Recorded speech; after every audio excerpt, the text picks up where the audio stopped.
সংবাদ প্রকাশের Facebook page এবং ইউটিউব চ্যানেল থেকে সবাইকে স্বাগত। আমি ইভানের নিমন্ত্রণে আজকে যে মানুষটা আছেন, বাংলাদেশের অন্যতম জনপ্রিয় খেলা ক্রিকেট। এই ক্রিকেটকে যারা গ্ল্যামারাইজ করেন, গ্ল্যামার অ্যাড করেন ক্রিকেটের বিভিন্ন শোতে, হয় অতিথি হয়ে অথবা উপস্থাপনা করে, সেরকম একজন মানুষ। এবং তিনি নিজে একজন দুর্দান্ত স্টেজের হোস্ট, টেলিভিশন হোস্ট এবং একজন এই মুহূর্তে তাকে বিজনেস লেডিও বলতে পারি। আর একটা দাবি তার প্রতি আমার আছে, আমার বন্ধু, কিন্তু এই বন্ধুত্বের সংজ্ঞা কি সেটা আমরাই জানি। আমি তাকে ব্যক্তি জীবনে তুই করে বলি। সেই তুইটা হচ্ছে আজকে ইশরাত পায়েল। তুই ভালো আছো? ভালো আছি, তুই কেমন আছিস? খুব ভালো আছি। হ্যাঁ, তো বুঝাই যাচ্ছে আমি আসছি, তুমি ভালো থাকবে। এত বুঝো না তুমি। ঘটনা হচ্ছে, তুমি আবার কাপটারে এমনি করে ধরছো কেন? এটা কি স্টাইল? এটা আমার স্টাইল না, ওইটা স্টাইল হতে পারে না। আমরা একটা প্রিজ নিয়ে আসো, কিছু নিয়ে আসো, অথবা এমনি এক হাত দিয়ে বাজেট নেই। অবশ্যই বাজেট আছে, নাহলে আমি এখানে থাকতাম না আজকে। Okay, I don't do anything for free. মনের বাজেটটা আমাদের অনেক বড়। আমি কথা বলার জন্য টাকা নেই। This is my profession. Definitely আমিও নেই। আচ্ছা, তো আমরা আজকে যে কথাগুলো বলবো সেটা কোনো ধরনের যাতে হোস্টিং বা ইন্টারভিউ জায়গাটা না হয়। না, অবশ্যই হবে না। আমি একটু আগে যেটা বললাম, আমার কাছে এই রেকর্ডটাও আছে, সো স্কিপ করার কোনো সুযোগ নাই। যে ক্রিকেটের সাথে তোর নাকি একটা অন্তরঙ্গ সম্পর্ক, সেটা কি? অবশ্যই ক্রিকেটের সাথে না ক্রিকেটারদের সাথে? আচ্ছা, দুইটাই। সরল স্বীকারোক্তি দিলাম। 2015 সালে যখন ওয়ার্ল্ড কাপে বাংলাদেশ খেলছিল, তো ওয়ার্ল্ড কাপ কিক অফ যতগুলো কনসার্ট আছে বিসিবির হয়ে সবগুলো আমি উপস্থাপনা করেছি। মানিক মেয়ে ইউনিটে হয়েছে, খুলনায় হয়েছে, চট্টগ্রামে হয়েছে। সো সেইভাবে মানে সেটা দিয়েই আমার ক্রিকেটের সাথে সম্পৃক্ততা। আর তুমি তো আমাকে ট্রিকি কোয়েশ্চেন করবা, তার আগে আমি তোমাকে বাস দিয়ে দিচ্ছি। না না, আমি ট্রিকি কোয়েশ্চেন করব না। হ্যাঁ, সেটা হচ্ছে যে এটা আমার সরল স্বীকারোক্তি। I don't know nothing about cricket, I just know about the entertainment in cricket. So I go for celebration. So তুমি কেন ক্রিকেটের শোতে যাও আর গিয়ে আমাকে বা আরো কয়েকজনকে হয়তো ফোন দিয়ে বলতে পারো আজকে কারা কারা খেলছে? না, this is a very good thing. আসলে জানার কোনো শেষ নাই। আসলে মানুষ আমরা জানবো আর স্টাডি, কারণ আমি তো ডাক্তার না, সো আমার ডাক্তারদের শো হোস্ট করতে হয়। হ্যাঁ, আমি লয়ার না, আমার আইনজীবীদের শো হোস্ট করতে হয়। সো আমার তো যাদের শো করতে যাচ্ছি তার আগে আমাকে স্টাডি করতে হয়। প্রত্যেক উপস্থাপককে স্টাডি করতে হয়, আদারওয়াইজ সে একজন উপস্থাপক হতে পারবে না। বিশেষত লাইভ কোনো প্রোগ্রাম তার দ্বারা উপস্থাপনা করা সম্ভব হবে না। একটা দারুণ সুবিধা। No, listen. আচ্ছা, আমি যে একটা প্রোগ্রাম করতে যাই তার আগে তো আমি তোকে ফোন দেই, কারণ তুই ক্রিকেট নিয়ে জানিস, তুই ক্রিকেট দেখিস। সো আমি প্রোগ্রামে যাওয়ার আগে কিন্তু রিসার্চ করে যাই এবং জেনে যাই যে আমার কি বলাটা উচিত হবে। আচ্ছা, বাংলাদেশে এই মুহূর্তে যে সমস্ত মানে আমাদের পরিচিত ক্রিকেট হোস্ট যারা করে, কে তো সবচেয়ে পছন্দের? জাস্ট এটা মানে কি বলবো,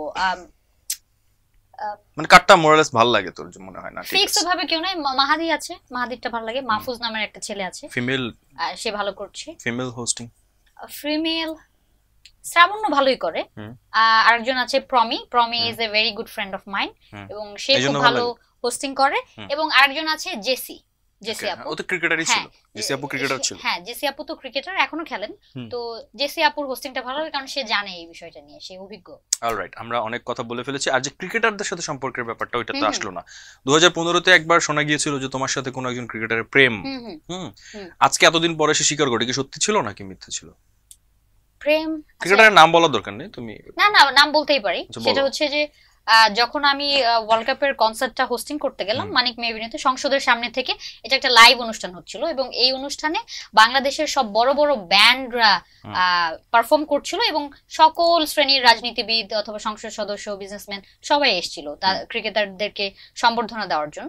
তখন ওই অনুষ্ঠানে একমাত্র মেয়ে ছিলাম আমি, এবং ওই অনুষ্ঠানটি আমি উপস্থাপনা করছিলাম। পরে আতাহার আলী খান, যিনি আছেন ধারাভাষ্যকার, এক্স ক্রিকেটার, উনি আমার সাথে কিছুক্ষণের জন্য যুক্ত হয়েছিল। সো টিমের সবার সাথে আমার ছবি তোলা হয়েছে। তো তখন রুবেল খুব ভালো পারফর্ম করেছিল, তো রুবেলের জন্যই আমরা, হ্যাঁ রুবেল হাসান না, রুবেল হোসেন। তো রুবেল একটা ছবি তুলেছিল, এবং এই ছবিটা সে তার ফ্যান পেজে দিয়েছিল at the reception program, world cup reception program. তো আমি স্টেজেই, I don't even know him, তার সাথে আমার কোনো কথাও হয় না, তার তো ওয়ার্ল্ড কাপ খেলছিল, এবং ক্রিকেটের সাথে আমি নতুন যুক্ত হয়েছি। সো এটা দেওয়ার পরে ফ্যানদের অনেক প্রতিক্রিয়া। তো তার মধ্যে দিয়ে কলকাতার একটা পত্রিকা লিখে দিল যে এখন জাতীয়ভাবে হতে যাচ্ছে ইশরাত পায়েল, রুবেল হাসানা এবং ইশরাত পায়েল ডেট করছে। আচ্ছা, তো ভাবি না, সরি মানে বন্ধু। সো ব্যাপারটা হচ্ছে যে আমি তাকে চিনিও না, তো বাট এই সংবাদ প্রকাশ হওয়ার পরে, এখন তো চিনো? হ্যাঁ চিনি, আমি অনেককেই চিনি। তো তখন আমরা কথা বলেছি যে দেখেন ভাইয়া এটা হচ্ছে, বলে আপু এটা নিয়ে কি করতে পারি আমরা, উই বেটার স্কিপ ইট। আচ্ছা ওকে ফাইন, মানে যদি কোনো ক্রিকেটারের সাথে আসলে সম্পর্কে যাওয়ার কোনো পসিবিলিটিস থাকতো বা এরকম কোনো ব্যাপার ঘটনার ক্রমে ঘটতো, কোন ক্রিকেটারের সাথে যেতে চাইতি, মানে রিলেশনশিপ বা এরকম কিছু? আমার মাশরাফি ভাইকে খুব ভালো লাগে, even though he is married. যে কোনোদিন যদি সেকেন্ড মাশরাফি হয়, so I would love to get married to him. Okay okay. আচ্ছা, আর কার সাথে মোটে যাইতে চাইতেই না, মানে একটা ড্রাইভেও যাবি না? ওরকম কেউ না, I don't know anyone personally, so এটা আমি বলতেই চাই না। অলরাইট, আমরা আইস ব্রেকিং অনেকক্ষণ ধরে করে ফেলেছি, এবার আমি আমার আড্ডার ঢঙে ঢুকবো। তার আগে একটা ছোট্ট প্রশ্ন করতে পারি যে ইশরাত পাল তো চাইলেই একজন নায়িকা হতে পারতো। চাইলেই বলছি কারণ হচ্ছে যে দর্শক, এটা আবার আপনারা অনেকে ভাবতে পারেন, আমরা যেহেতু ভিতরের ঘটনাগুলো জানি, গল্পগুলো জানি, এই জন্য বলছি। তো চাইলেই রেগুলার টেলিভিশন হোস্টিং বা অনেক কিছু তো তোকে প্রচুর কম দেখা যায়, এবং তুই ব্যক্তি জীবনে এত উচ্ছ্বাস এত উচ্ছ্বাস, সেটা মানে সবকিছু মিলে এই ব্যাপার কি মেনটেন করতেছিস নাকি, এই ব্যাপারটা কি একটু বল। ও আচ্ছা, প্রশ্ন তো তুই 3-4টা করে ফেললি। দুইটা করছি, একটা হচ্ছে কম দেখা যায়, হ্যাঁ, মানে নাকুচা স্বভাব তোর, আর দুই হচ্ছে যে নায়িকা বা রেগুলার কাজ করতে পারতি, একদম র্যান্ডম দেখতে দেখতে টিভিতে বিরক্ত হয়ে যেতে আসলে এত চ্যানেল আর এত কিছু হয়ে গেছে এখন, আর এই সবাই দেখি যে টিকটক করেই খাইতেছে, ফেসবুকে এসে সব কাপড় বেচেই খাইতেছে। এখন উপস্থাপক যে একটা জিনিস, এটা বলতেও আমার লজ্জা করে, কারণ সবাই এখন উপস্থাপক, সবাই প্রেজেন্ট করতেছে। সো বাট ওই ফেসবুকে এসে জামা কাপড় বিক্রি করলে টিকটকে নাচলেই সেলিব্রিটি হওয়া যায় না, আর ফেসবুকে জামা কাপড় টিকটক থেকে সিনেমার নায়ক নায়িকা হয়ে যাচ্ছে। না লিসেন তো, ওই হচ্ছে ওই টিকটকে নাচলেই সিনেমার নায়িকা হওয়া যায় না, সেলিব্রিটি হওয়া যায় না, ওটাকে সেলিব্রিটি আমি ধরি না। আর হচ্ছে তোর লাইভে এসে জামা কাপড় বেচলে সে উপস্থাপক না, সে হয়তো বা ব্র্যান্ড প্রমোটার হইতে পারে, সম্মান রেখে বলছি, যার যার প্রফেশন। কিন্তু এটা যখন মিলায় ফেলে, আর যখন দেখি আমরা 10-15 বছর ধরে টিভিতে উপস্থাপনা করছি, কাজ করছি, তখন দেখি একজন এসে কাপড় বেচে 50,000 টাকা নিয়ে যাচ্ছে, আমরা উপস্থাপনা করতেছি, তাদের দেখা যায় অর্ধেকও পাচ্ছি না, তো তখন খুব খারাপ লাগে। এটা মনে হয় যে শিল্পীর সম্মানটা আমরা নিজেরাই দিচ্ছি না। তো সেই জন্যই আমি একটু কিছুটা মিডিয়ার থেকে দূরে। আর তাছাড়া ব্যক্তিগতভাবে আমি বিজনেস লেডি, আমার ফ্যামিলি বিজনেস আছে, সেগুলো আমার টেক কেয়ার করতে হয়, এবং I travel a lot. So আর তার মধ্যে প্যান্ডামিকও একটা কারণ ছিল, সেই জন্যই আমি মিডিয়াতে রেগুলার না। কিন্তু আমার কি বলে, এখন না আসলে রেগুলার প্রোগ্রাম লাগে না, কারণ লাইভ অনুষ্ঠান, যে কোনো বড় অনুষ্ঠানই হোক, দেখবা ম্যাক্সিমামটাই আমি হোস্ট করছি। এটা কি মানে লবিং করে? এটা লবিং করে তো আসলে লাইভ অনুষ্ঠান উপস্থাপনা করা যায় না। যেমন তুমি এখানে লবিং করে আসতে পারবে না, তোমাকে শিখিয়ে দিলে তুমি 10টা প্রশ্ন করতে পারবা, যদি তোমার উপস্থিত বুদ্ধি না থাকে, প্রতিভা না থাকে, তাহলে তুমি একজন লাইভ উপস্থাপক হতে পারবা না। আমার সব প্রোগ্রাম লাইভ, তুমি আমাকে রেকর্ডেড প্রোগ্রাম করতে দেখছো 5 বছরে? এই যে আজকে একটা করতেছো অতিথি হয়ে যদিও। আচ্ছা যাই হোক, আরেকটা কথা আমাকে বল যে ইভেন তো আমরা উপস্থাপনা করতেছি, আমাদেরকেও ফোন করে ভাই একটা মেয়ে দিতে পারেন, মানে শুনতে অন্যরকম লাগে, মানে মেয়ে উপস্থাপক দিতে পারেন। কাজের অভিজ্ঞতা থেকে কি মনে হয়, মানে ছেলেদের কি কোয়ালিটি নাই, এরকম ব্যাপার? না, এটা আমাদের আসলে মিডিয়ার ব্যাপারটা কি, একটা কথা আছে, এটা রবি ঠাকুরের কথা, সেটা হচ্ছে প্রথমে দর্শনধারী, তারপরে গুণ বিচারী। মেয়েরা যখন একটু সেজেগুজে আসে, শাড়ি পরে আসে, তাদেরকে দেখতে একটু সুন্দর লাগে, ছেলেদের লাগে না। ছেলেদেরকে কি বলবো, ছেলেদেরকেও লাগে, কিন্তু ওই লক্ষ্মী প্রতিমা একটা ব্যাপার আছে না, ওইটা মেয়েদের কাছে। আমরা গুণের চেয়ে রূপের দিকে বেশি বাঙালিরা ঝুঁকি। তো অনেক সময় দেখা যায় তুমি আমার চেয়ে অনেক বেটার প্রেজেন্টার, কিন্তু বড় অনুষ্ঠানগুলো আসলে বেশি। ইশরাত পায়েল বলছে শুধু তুমি আমার চেয়ে অনেক বেটার প্রেজেন্টার, একটু অংশ রাখা দিবেন। হ্যাঁ এবার বলো। হ্যাঁ ভাই রাখেন, ওকে খুশি করে দেন, আজকে ওর ঈদ। তুমি যদি আমার থেকে বড় হয়ে তুমি যদি নিজেকে খুব বড় কিছু মনে করো, এটা আমার অ্যাচিভমেন্ট। Very good. খুব ইমোশনাল হয়ে যাব এখন, বলো। চা খাও, তুই কান, সমস্যা নেই, চা খা। তোর বাসায় তো চা বানায় না, এখানে আমি সবসময় সারাদিনই চা কফির উপরেই থাকি। আচ্ছা প্রসঙ্গ হারাই, তুই শুটিং এ এসেই খাইতে হবে তোর চা, যত ভালো কিছু আছে তো দোয়া কর আমার 12 মাস শুটিং থাকুক। হ্যাঁ অবশ্যই, খাবার দাবার সব শুটিং এর উপর দিয়ে যায়। আচ্ছা আমার একটা প্রশ্ন, সেটা হচ্ছে তুই মাঝখানে 1 বছর একদম হারিয়ে গেছিলি, সোশ্যাল মিডিয়াতে ছিলি না, কোনো কাজ টাজ করিস না, এটা কি অভিমান থেকে, এটা আমাকে বল। কি এমন হয়েছিল যে তোকে খুঁজেই পেলাম না? এটা হচ্ছে যে মাঝে মাঝে হয় না যে একটা ধর প্রত্যেকের জীবনে একটা সময় এসে একটুখানি থামে, ব্রেক নেয়। হ্যাঁ, প্যান্ডামিকের একটা ব্যাপার ছিল। আর যদি 40 বছরের বেশি বেঁচে থাকি, কোনো একদিন এগুলো নিয়ে লিখবো, এর আগে বলবো না। বায়োগ্রাফি লিখবা? বায়োগ্রাফি না, ওই মানে ওই ঘটনাটা লিখবো। আচ্ছা তাহলে তুমি আবার আজকে যে সেটে আসছো, তোমাকে যে বাসা থেকে টেনে টুনে বের করছে, তুমি যে মাইর খাইছো, হ্যাঁ এটা একটু বলো দর্শক। কিসের মাইর? ও আচ্ছা হ্যাঁ, আমি আমার ওই টাইমটাতে, মানে ওই টাইমটাতে শি ইজ দ্য লেডি, যে হচ্ছে মিডিয়াতে আমি যাদেরকে, মানে আমার যাদের সাথে চলা, যাদের সাথে কাজ করা, খুব প্রাউডলি বলবো যে তার মধ্যে সে হচ্ছে একমাত্র মানুষ, সে আমাকে কন্টিনিউয়াসলি ফোন দেয়া, আমার খোঁজ খবর নেয়া, এবং শেষ পর্যন্ত আমি ফোন দিয়ে পাই নাই, আমি ওকে 10 দিন মিনিমাম ফোন দিছি, আমি পাই নাই। তারপরে বিভিন্ন সোর্সিং, আমাদের একটা প্রেজেন্টার প্ল্যাটফর্ম নামে একটা সংগঠন আছে উপস্থাপকদেরকে নিয়ে, এখানে কি বলবো, যাই হোক খুব বেছে বেছে মানুষদেরকেই তারা নিছে।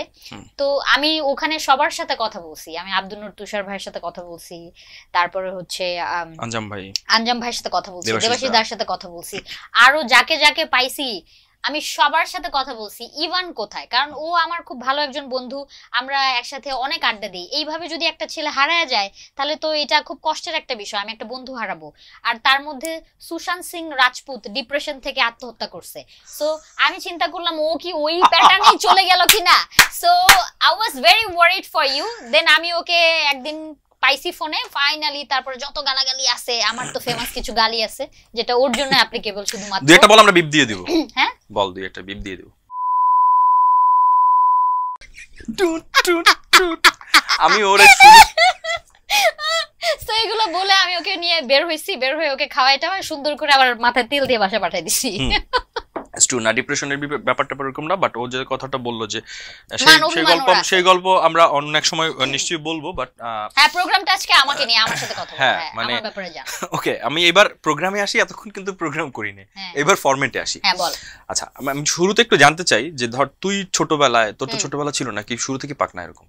না আমি বড় হয়ে জন্মাইছি। আচ্ছা ওকে ফাইন, মানে বড় তুই ছোট থেকে এত বড়? না আমি যখন জন্মাইছি, আমার এখন যতটা বয়স তো আমি ততটা হয়েই জন্মাইছি। আর সামনে এতটাই থাকবে? এতটাই থাকবো, আমি এভারগ্রিন, সারা জীবন এরকমই থাকবো। বিউটিফুল, সব সময় আমার 16 বছর থাকবে। শাবাশ। সো তোর ছোটবেলায়, মানে ওই ছোটবেলার 16 বছরে ওকে পেঁচা যাচ্ছে, ওকে বলি শোন, বল মানে কোথায় তোর সময়টা কেটেছে? আমি জানতে চাই না তুই কোন স্কুলে পড়ছিস, আমি জানতে চাই না না আমি সবই বলবো, মানে আমি একটুখানি শেষ করে দিই। আমি শুধু জানতে চাই যে স্পেসিফিক কোনো জায়গা, কোনো খাবার, কোনো মানুষের নাম, যতটুকুন বলা যায় সেই সময়ের এই মেমোরি গুলো, যে ওই জিনিসগুলো, একটা গাছও হইতে পারে, একটা রাস্তা হইতে পারে। ভাই কি যে প্রেজেন্টার নিয়ে আসছেন, প্রেজেন্টার চেঞ্জ করেন, ঘুরায় পেঁচায় কি কতগুলো প্রশ্ন করিস, একটা প্রশ্ন করবি? এটাই প্রেজেন্টারের এই যে সক্ষমতা দেখেই নিয়ে আসছে, যে এত স্টুপিড, আমার মাথাটাই গরম করে দিতেছে। 4-5টা প্রশ্ন একবারে দিতেছে। এত কোয়ালিটিফুল প্রেজেন্টার যে একটা প্রশ্নের মধ্যে 4টা। একটু তুই কমা, তুই গান গাস, তুই নাচিস, তুই উপস্থাপনা করিস, তুই কবিতা আবৃত্তি করিস, তুই অভিনয় করিস, তুই আর্জিং করিস, তুই সব করিস, যে কোনো একটা কর। আমি সব্যসাচী এখন, তুই বল। এটা ভালো বলছিস। আচ্ছা এনিওয়ে, আমি বড় হয়েছি টাঙ্গাইলে, আমি টাঙ্গাইলের মেয়ে, and I am very proud. কিন্তু ছোটবেলা থেকেই ঢাকায় যাতায়াত ছিল, কারণ আমি ছোটবেলা থেকেই নাচ গান করতাম। স্কুলে ভর্তি হওয়ার আগেও নাচের স্কুলে ভর্তি করে দিছে আমাকে। So and family is very supportive, যদিও ফ্যামিলিতে মিডিয়াতে কেউ নাই, I am the only one, and they are very supportive and they are very proud of me. তো মানে ছোটবেলায় তুই ধর কোথায় আড্ডা দিতি? মানে মেয়েরা ইউজুয়ালি যে ছেলেদের মতন তো এরকম আড্ডা দেওয়ার সুযোগ থাকে না ওই সময়টার কথা যদি বলি, তারপরও তোর এরকম জায়গাগুলো আমি আড্ডা দিতাম, আমি ছেলেদের সাথে আড্ডা দিতাম। আচ্ছা, এবং ছেলেদেরকে আমি ওর একটা ব্যাডমিন্টন খেলতাম। মানে বি ক্লোজ ধরলে, শুধু হেয়ারটা ধরলে বুঝতে পারবে না আজকে আমার গেস্ট কি ছেলে না মেয়ে। ওকে, such a stupid guy you are. বলো। Anyway, so আমি ছেলেদের সাথে আড্ডা দিতাম, আর আমার বাড়ির সামনে একটা বড় স্কুল মাঠ ছিল, তো ওখানে আমরা ব্যাডমিন্টন খেলতাম। এই জায়গাটার নাম কি, মানে কোথায় এটা? টাঙ্গাইলে। আচ্ছা, মানে টাঙ্গাইলি নাকি গ্রামে? সোয়ানি পুকুর পাড় না, শহরে বড় হয়েছি আমি। তো স্কুল মাঠ ছিল, তো পাশের বাড়িতে হিন্দু দুইটা ছেলে ছিল, একটা নাম রনি, একটা নাম মনি। ওদের সাথে আমি ব্যাডমিন্টন খেলতাম। যখন ওদের তুই টিজ করতি? আচ্ছা না শোন না, যখন আমি না পারতাম ব্যাডমিন্টন খেলায় হেরে যাইতাম, ওরা তো ছেলে, মানে নরমালি ছেলেরা একটু খেলাধুলায় বেশি ভালো হয় স্পোর্টসে, তো ব্যাডমিন্টন খেলায় যখন হেরে যেতাম, ছেলেরা খেলাধুলা একটু বেশি ভালো হয়। হ্যাঁ, তো তখন হচ্ছে আমি ওদের ব্যাট ভেঙে ফেলতাম, অথবা জাল টাল নেট টেট ছেড়ে দিয়ে বাসায় চলে যেতাম। That was the story. আর আমি সাঁতার শিখাইতে নিয়ে গেছিলাম একবার, বড়টাকে, মনিকে নিয়ে গেছি, রনি মনি দুইজনে, আমরা পুকুরে, ঘাট বাঁধানো পুকুর, নামছি, নামানোর পরে আছে সাঁতার শিখবি, আয় আয়। সো আমি হচ্ছে ছোট মানুষ, আমি সাঁতার শিখাইতে নিয়ে গেছি, নিয়ে যাওয়ার পরে কিছুক্ষণ যে আমি হাঁপায় গেছি, কারণ এত বড় একটা ছেলেকে আমি হাতে ধরে রাখছি, ও আমার সমানই ওজন হবে। সো আমি, বেশি পানি হয়েছে, আমি আর নিতে পারি নাই। তো তারপরে কি করছে, আমি ওখানে ওকে ছেড়ে দিয়ে উপরে উঠে গেছি, তারপরে তো পানি খাইতেছে, হাঁপায় মরতেছে, পরে পাশের বাসার একটা আঙ্কেল এসে রেস্কিউ করছে। মনি কই এখন? আচ্ছা, অনেক বড় মানে আমার কাছে এইমাত্র মনে হলো যে আলিফ লায়লা যে মেরেঙ্গেজকে দেখতাম এইরকম একটা শয়তানি হাসি দিচ্ছে সে। ওকে, আচ্ছা, I had very good memories. এন্ড আমি গার্লস স্কুলে পড়ছি যদিও, কিন্তু ছোটবেলা থেকে আমি অনেক ফেমাস ছিলাম, তো অনেকে নিতে পারতো না, আমার স্কুলের কোনো বেস্ট ফ্রেন্ড নাই। এখন বড়বেলা একটা বেস্ট ফ্রেন্ড আছে, ও আমার চেয়ে বেশি দুষ্ট। রেশমি মির্জা, সেও গান করে, খুবই ফেমাস। রিসেন্টলি তার গান আসছে, অলরেডি 2 দিনে 13 মিলিয়ন হয়ে গেছে ভিউ। So best of luck for her. সে আমার বড়বেলার বান্ধবী, ওর সাথেও আমার ঝগড়া দিয়ে আসলে শুরু হয়েছে বন্ধুত্বটা। আর যেহেতু আমি স্কুলে ফেমাস ছিলাম, আশেপাশে ফেমাস ছিলাম, সবাই আমার কাছে একটু দূরেই থাকতে চাইতো। এটা আমি খুবই মানে কি বলবো, আনফরচুনেট। আমি আসলে ভালো বন্ধু পাই নাই ছোটবেলায়, কম্পিটিটিভ ভাবটা ছিল সবাই। এবার তো ঢাকায় আয়। হ্যাঁ, হ্যাঁ বল। ঢাকার যে লাইফ, ঢাকাতে তো মানে আমাদের একটা মায়া কাজ করে সবাই। ঢাকার মায়া মোহ কেউ ছাড়তে চায় না। ঢাকা থেকে দেখ, ঢাকাতে ক্যান্টনমেন্ট ঢাকায়, সকল সচিবালয় ঢাকায়, প্রধানমন্ত্রীর কার্যালয় ঢাকায়, যত বড় বড় কার্যালয় আছে সব ঢাকায়। ইভেন এই যে দেখ বসুন্ধরা সিটির পাশে, এখান থেকে খুব কাছে একটা পানি ভবন দিয়ে রাখছে। এই পানি ভবন তো ঢাকায় দরকার নাই, কিন্তু দিয়ে রাখছে কারণ ঢাকার মায়া কেউ ছাড়তে চায় না, সবাই ক্যাপিটাল সিটি ঢাকাতেই থাকতে চায়। আমি বলতে চাই যে ঢাকার কোন বিষয়গুলো তুই এখন এনজয় করো, ভাল লাগে? জায়গা হইতে পারে, খাবার হইতে পারে, আর ঢাকার কোন বিষয়গুলো তোর একদম ভাল লাগে না? লিসেন, ঢাকা একটা ছোট একটা শহর। ছোট শহরের মধ্যেই কিন্তু আনাচে কানাচে বিভিন্ন রং, বিভিন্ন কৃষ্টি, কালচার, অনেক কিছু আছে। আমি যেহেতু হচ্ছে, যদিও আমার মানে ছোটবেলায় আমি টাঙ্গাইলে বড় হয়েছি, কিন্তু বেশিরভাগ সময়টা আমার ঢাকায় কেটেছে জীবনের। ঢাকাতে মানুষজন যখন চিনে, যখন কোথাও গেলে একটু এক্সট্রা খাতির পাই, যেমন প্রত্যেকটা শিল্পী, শুধু ঢাকা না, বাংলাদেশের যে কোনো জায়গায় তুমি যদি একজন শিল্পী হও, মানুষ যদি তোমাকে চিনে, তোমার গ্রহণযোগ্যতা যদি সেখানে থাকে, তখন তুমি এটা একটা এক্সট্রা খাতির, এক্সট্রা আদর পাও। তো ঢাকা শহরের এই ওয়েলকামিং নেচারটা, প্যাম্পারিংটা, এটা আমি খুব পছন্দ করি। এবং ঢাকায় আমার অনেক বন্ধু আছে, দেখবা এখানে শুটিং শেষ করে দেখবা আমি গেছি, বন্ধু বান্ধব, ভাই ব্রাদারদের সাথে আড্ডা দিচ্ছি। সো এই জিনিসটা পৃথিবীর কোনো দেশেই নেই। আমি ইউএসএ তে থাকছি, আমি সিঙ্গাপুরে পড়াশোনা করছি, সো ওইখানে কিন্তু এই নাই। এখানে কাজ আছে, কাজ করব, বাসায় এসে তারপরে হচ্ছে থালা বাসন মাজবো, টিভি দেখে ঘুমায় যাবো, দ্যাটস দ্য লাইফ। আমি যখন সিঙ্গাপুরে পড়াশোনা করছি, খুব স্পেশাল মোমেন্টে তোর সাথে আমার ফোনে কথা বলতে। হ্যাঁ, আমি ক্লাসে গেছি, ক্লাস শেষ, তারপরে গেছি কাজে, কামলা দেওয়া শেষ করে রাতে এসে খুব টায়ার্ড হয়ে রান্না বান্না করারও টাইম নাই, ফ্রিজে কি আছে গরম করে খেয়ে ঘুমায় যাইতেছি, that's the life. But Dhaka শহরে যে লাক্সারিটা পাইতেছি, সেটা হচ্ছে তুমি চাইলে একটা শোফার রাখতে পারো, ড্রাইভার রাখতে পারো, চাইলে তোমার হাউস হেল্পার রাখতে পারো। হ্যাঁ, তোমাকে হেল্প করার জন্য অনেক মানুষ আছে এখানে, বন্ধু বান্ধব, আত্মীয় স্বজন সবাই আছে, কারো বিপদ হলে কেউ না কেউ এগিয়ে আসে। সো এই জিনিসটা পৃথিবীর কোথাও নাই। So I prefer Bangladesh, I prefer staying in Dhaka. আমি কোথাও যাব না। Even I will give up my citizenship, I will give up my red passport, black passport, everything for this country. I love my country. Great. আচ্ছা, এবার বল, ভালো লাগে নাকি? মানে নিশ্চয়ই কিছু ব্যাপার আছে ভাল লাগে না, সেটা কি? ঢাকার ভাল লাগে না কি বলবো, সোসাইটিটা ছোট তো, বাতাসে মনে কর কিছু করলে গন্ধ ছড়ায় যায়। সো ব্যাপারটা হচ্ছে আমরা ঢাকার মানুষরা খুব গসিপ করি, এন্ড আমাদের এন্টারটেইনমেন্টের অনেক অভাব। এটা তো আমাদের মনে হয় পুরো মানে ন্যাশনালি কালচার নাকি? এটা ন্যাশনাল ক্রাইসিস। পুরো সাবকন্টিনেন্টের, বাংলাদেশের কথা বলে শুধু লাভ নাই, এটা বোধহয় না, বাংলাদেশে এন্টারটেইনমেন্টের জায়গা নাই। আমাদের এন্টারটেইনমেন্ট বলতে আমরা একটা ভালো রেস্টুরেন্টে যাব, খাবো, বিল পে করে বাসায় চলে যাব, এটা হচ্ছে এন্টারটেইনমেন্ট।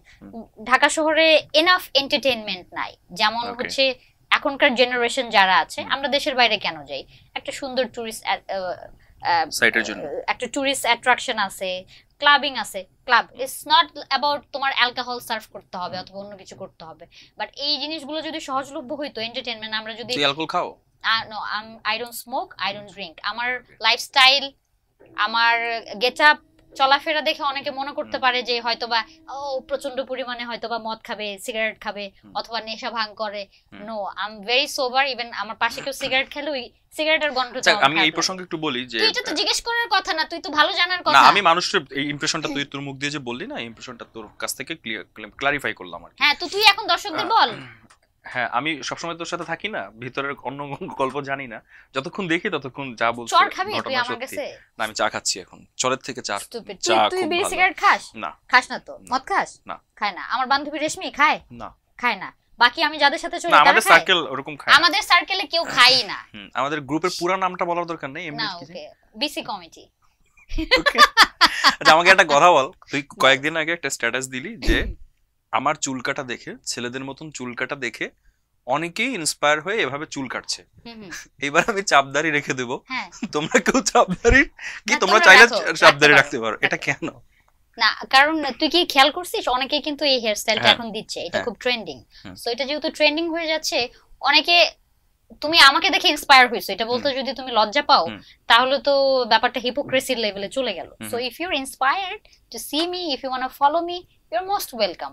বাট হিপোক্রেসি করার তো কোনো কারণ নাই। এই ট্রেন্ডটা আনছি আমি, you have to give me some credit.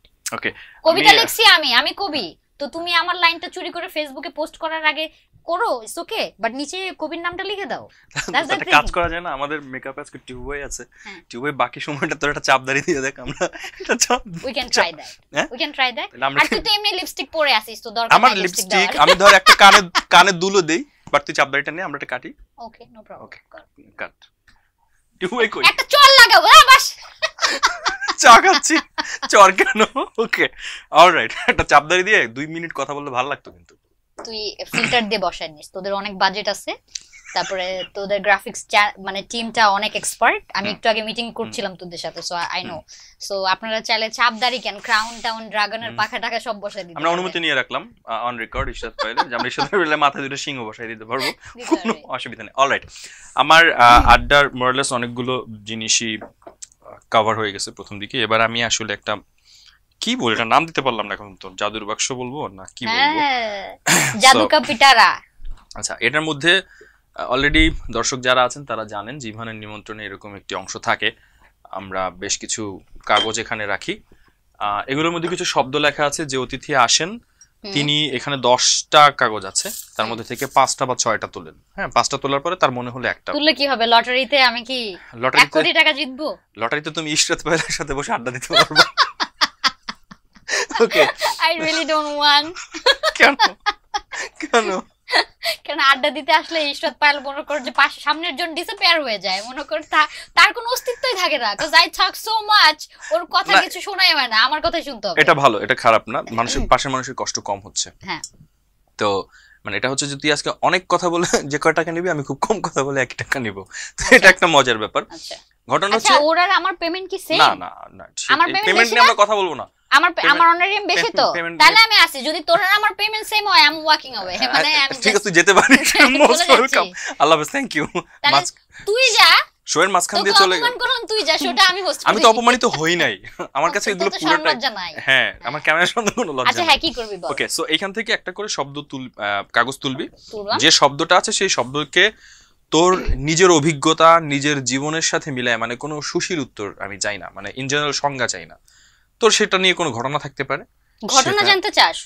আমি বললাম যে ধর এখানে শব্দ উঠলো ইউএসএ, তো তুই তোর লাইফে ইউএসএ দেখা বা ইউএসএর কোনো মজার ঘটনা বা ইউএসএ ট্র্যাজেডি বা এক লাইনে বলবো? এক লাইনে না, পুরো গল্পটাই, বা যতক্ষণ তুই সময় নিতে চাস। পাঁচটা কেমনে, অনেকক্ষণ হয়ে যাবে, পেমেন্ট বাড়ায় দিতে, ছোট করে বলবি। আচ্ছা, ঠিক আছে। ওকে, আমরা একটু ক্যামেরা দেখবো, এটা তোর ক্যামেরা, এখানে কি শব্দ আছে একটু দেখি। ও মাই গড, সুগার ড্যাডি। দেখি, হ্যাঁ, ও মাই গড, আমি চাচ্ছিলাম এটা আসুক। এত খুশি কেন? ফার্স্ট হচ্ছে আমি মিষ্টি পছন্দ করি না, আমি চিনি খাই না, কিন্তু আমাকে অনেকেই মনে করে হয়তো আমি মিষ্টি খেতে পছন্দ করি, যেমন সুগার ড্যাডি। মানে সোজা বাংলায় বলতে গেলে অনেকেই মনে করে তোমার অনেক সুগার ড্যাডি আছে। আমার অনেক সুগার ড্যাডি আছে না, এটা মনে করে না, কারণ আমি তুমি কথায় কথায় তুরস্ক চলে যাচ্ছ, কথায় কথায় আমেরিকা চলে যাচ্ছ, কথায় কথায় তুমি নিউজিল্যান্ড চলে যাচ্ছ, কানাডা চলে যাচ্ছ। না, ইউ হ্যাভ এ পয়েন্ট, এটা অনেকে মনে করতেই পারে। I prefer man who are 40 and ভাই, আমি তোর শত্রু না, আমি তোর বন্ধু হয়ে বলছি, তুই এগুলো বুঝাবো। হ্যাঁ, আমি বুঝাই বলতেছি, তুই ওয়েট কর, তুই এত উত্তেজিত হচ্ছিস কেন? আমার খুশি হওয়ার কিছু নাই তো, আমার ভালো লাগতেছে যে আমি তোকে এগুলো ক্লারিফাই করার সুযোগ করে দিচ্ছি। ডোন্ট ইন্টারাপ্ট, আমার ক্লারিফাই করার দরকার নাই, আমি কারো খাই না পড়ি না, so I don't give a shit about what people are thinking about my personal life. Shohit. Okay, so I prefer men who are 40 and older, কারণ আমি আমার যতটুকু বয়স, এই বয়সে অন্য বাকিদের থেকে আমি আমার বয়স অনুযায়ী অনেক বেশি সাকসেসফুল, এবং আমি ফাইন্যান্সিয়ালি স্টেবল এন্ড স্টাবলিশড। এটা আমার ফ্যামিলি ব্যাকগ্রাউন্ড অনেকটা হেল্প করে আমাকে, এবং আমার ব্যক্তিগত অবস্থানও আমি তৈরি করেছি এভাবে। So I prefer someone who is equal to me. সেটা হইতে গেলে মিনিমাম 40 হইতে হবে, কারণ যে টাকা আমি আর্ন করি অথবা যেটা আমি খরচ করি, সেই পরিমাণ টাকা ইনকাম করতে হলে অথবা সেই পরিমাণ ম্যাচুরিটি লেভেল থাকতে গেলে তার বয়সটা একটু বেশি হইতে হবে, কারণ এই 25-30 বছরের যারা কেবল ক্যারিয়ার শুরু করছে তার সাথে অবশ্যই আমার মিলবে না। আমি যদি ডিনার টেবিলে গিয়ে 1000 টাকা পে করি, আমার পার্টনারেরও সামর্থ্য থাকতে হবে, সেও যাতে 1000 টাকা পে করতে পারে with tips. So I prefer 40 and older. তো এটা যদি কেউ মনে করে যে I have sugar daddy, I have problem, এটা আপনারা মনেই করতে পারেন। I don't give a shit. ঘুরে পেছে, মানে it's expensive to be Ishrat Payel, so I have to maintain that. আমি আপনাদের কি মনে করলেন সেজন্য আমার স্ট্যান্ডার্ড ডাউন করে দিব, এটা হইতে পারে না। হ্যাঁ, স্টেট পাইলট ডিমান্ড অনেক বেশি এখন। নো লিসেন, আরেকটা কথা, তুই যে বললি তুরস্ক এই সেই এখানে চলে যাচ্ছি, দুবাই চলে যাচ্ছি, সেটা আপনারা বলতে পারতেন যে আমি এত দেশ ঘুরি। আমি একজন ভ্রমণ পিপাসু একজন লোক, আমি ঘুরতে খুব পছন্দ করি, and this is my only hobby. I don't spend any money. আমি মদ খাই না, আমি সিগারেট খাই না, আমি ড্রাগস নিই না, এন্ড আমি খুব বেশি শপিং করে টাকা পয়সা উড়াইও না। সো আমার টাকা অনেকটাই থেকে যায়, সো আমি ঘুরতে পছন্দ করি। দিস ইজ মাই অনলি হবি। একটা আছে, ও মাঝে মাঝে বাইরে গিয়ে ভিডিও কল দেয়, পাশে আমি কাউকে দেখি না, সো আমি একটা সাক্ষী। আর তোর কথাগুলো শুনে দেখা না, তোর শোন 1 মিনিট, 10 সেকেন্ড বলি, 10 সেকেন্ড। তোর কথাগুলো শুনে আমার ছোট্ট ওই যে মিমিক্রি বা ট্রল বানায় না, যে আপনি তো সেল চালায় বেচতে যাবেন, আমার এরকম মনে হচ্ছে। না লিসেন ইভান, তুই তো আমার বাসায় গেছিস, তুই আমাকে অনেক বছর ধরে চিনিস, সো আমার ফ্যামিলি স্ট্যান্ডার্ড ব্যাকগ্রাউন্ড তুই বুঝিস, কিন্তু সবাইকে বাসায় নিয়ে এসে আমার ফ্যামিলি স্ট্যাটাস ব্যাকগ্রাউন্ড এটা বোঝানো সম্ভব না। আর ব্যাপারটা হচ্ছে যে আপনারা বলতে পারতেন যে আমি ফেমাস হওয়ার পরে অথবা স্টার হওয়ার পরে 2-1টা দেশ ঘুরতেছি, কিন্তু আপনারা যদি আমার ছোটবেলা অথবা ফেসবুকের একদম প্রথমকার দিকে দেখেন, আমি ফ্যামিলি নিয়ে সব সময় ঘুরি। ইভেন আমরা বছরে 3টা থেকে 4টা ভ্যাকেশন দেশে অথবা দেশের বাইরে ফ্যামিলি সহকারে কাটাই। আর এখন আমি একজন পরিপূর্ণ একজন নারী, একজন মহিলা, আমি সেলফ সলভেন্ট, সো আমি যদি ঘুরি এখানে কারো প্রবলেম হওয়ার কথা না। নিশ্চয়ই ভদ্র মহিলার কথার সাথে আমিও একমত। ধন্যবাদ বন্ধু। আচ্ছা, আমরা পরের আচ্ছা এই প্রসঙ্গে আরেকটা কথা বলি, যে তোর খুব সিলেক্টিভ মানুষ বন্ধু বলো বা তোর আর তোর সাথে কথা বলা বা ওই স্পেসটা পায় কেন? সিলেক্টিভ, খুবই সিলেক্টিভ কিছু মানুষ। আমি লাকি যে মানে তোর সাথে বন্ধুত্ব বা তোর সাথে এরকম কথা বলা বা ইজি। ও মানে তুই বলতে চাচ্ছিস আমার বন্ধু সিলেক্টিভ? বন্ধু বা যারাই হোক না কেন, মানে খুব র্যান্ডম না। আমার সাথে যদি কারো ইন্টেলিজেন্স লেভেল মিলে যায়, হ্যাঁ মনের মিলটা যদি হয়ে যায়, সে যদি আমাকে বুঝে, আমার প্রতি রেসপেক্টফুল থাকে, তাহলে আমার তার সাথে বন্ধুত্ব হয়ে যায়। তুই নিজের, তোর মধ্যে কি মনে হয় কোনো ধরনের কোনো ছোট মাঝারি বা কোনো ধরনের হিপোক্রেসি তোর মধ্যে আছে? We all are hypocrite. কি শব্দ কি বলাচ্ছিস? এটা কি? সিন্ডিকেট। হ্যাঁ সিন্ডিকেট তো আছে। হ্যাঁ, কোথায় কিভাবে? আমি এখন মিডিয়ার সিন্ডিকেট আছে, পৃথিবীর সকল প্রকার ব্যবসায়ী সিন্ডিকেট আছে। যেমন আমাদের সবারই একটা সার্কেল থাকে, এন্ড আমরা প্রেফার করি। উপস্থাপনা জগতে সিন্ডিকেট আছে? আসলে উপস্থাপনাটাকে না বাংলাদেশে অনেকে এখন পর্যন্ত শিল্পই মনে করে না। যেমন দেখো, জাতীয় অনেক বড় বড় অ্যাওয়ার্ড শো হয়, উপস্থাপক ছাড়া একটা অ্যাওয়ার্ড শো করা কখনোই পসিবল না। উপস্থাপক তোমার লাগবেই, কিন্তু দুঃখের বিষয় সেই অ্যাওয়ার্ড শো গুলোতে উপস্থাপকই থাকে না, ওই ক্যাটাগরিই থাকে না। উপস্থাপক থাকে, কিন্তু উপস্থাপনার যে ক্যাটাগরিতে পুরস্কার দেওয়া হবে, best presenter of the year, এই ক্যাটাগরি থাকে না জাতীয় কোনো অনুষ্ঠানে। সো উপস্থাপনাটাকে এখনো শিল্প হিসেবে ধরা হয় না। সেটা ধরা হয় না, কিন্তু চারিদিকে প্রচুর উপস্থাপনা হচ্ছে, ইভেন্টস হচ্ছে, টেলিভিশন শো হচ্ছে, অনলাইন শো হচ্ছে, এবং ঘুরে ফিরে দেখা যায় যে আমি নিজেকে ধরেও বলবো যে ধর তুই আমি বা এরকম ঘুরে ফিরে কিছু মুখ বারবারই দেখা যায়, র্যান্ডম দেখা যায়।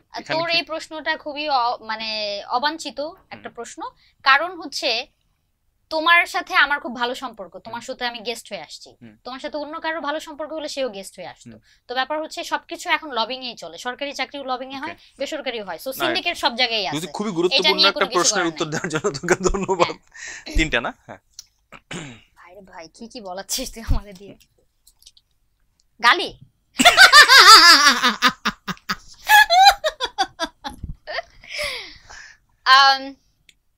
I'm the queen of slang.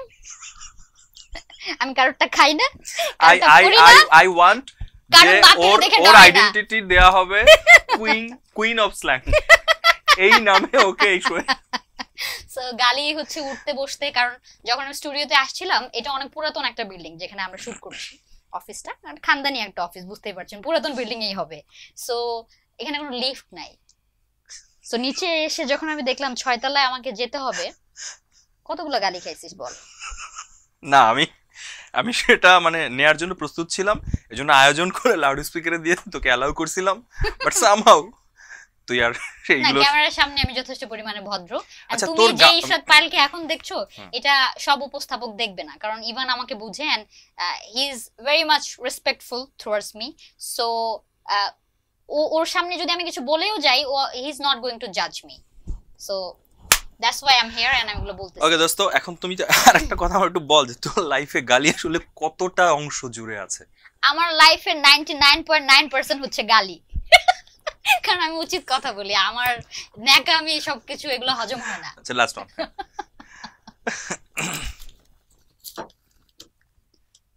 সুশীল সমাজ, গালির পরে সুশীল সমাজ, মানে এই টপিক গুলা কে লিখছে? আয় বাবা বুকে আয় বাবা।